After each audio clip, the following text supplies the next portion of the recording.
Did you know that the second president of Mexico was black?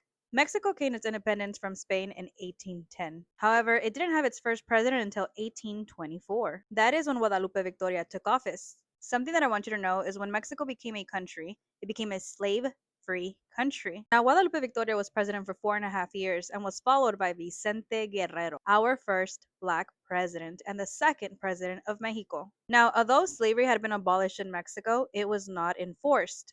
So Vicente Guerrero passed the Abolition of Slavery Decree, which freed the few enslaved people in Mexico. This decree guaranteed freedom to any enslaved black person from the United States who reached Mexico, protecting them from capture and granting them freedom on Mexican soil. Vicente Guerrero was loved by all the Mexican people.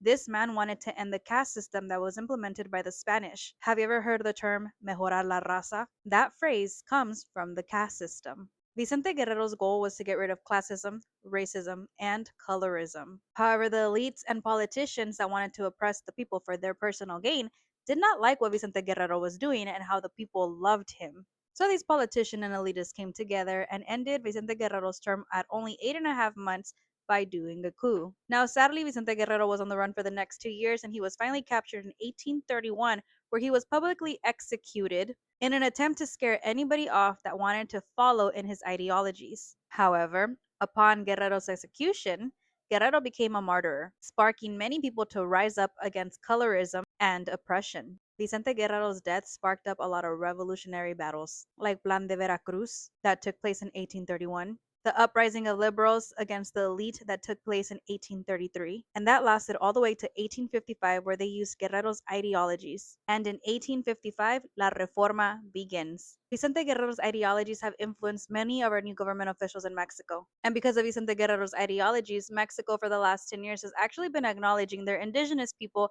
and their Afro Mexicans. Because of this, we had a historical moment in 2020. In 2020, we were able to count our Afro Mexicanos for the first time in the census. However, something I want you to keep in mind is that 2% that identifies as Afro Mexicano are only mixed with a small percentage of indigenous and European, and are predominantly African. And the vast majority of Mexicanos are mixed with indigenous, European, and African. But your average Mexican mixed with African doesn't look like the average African person. They look like me.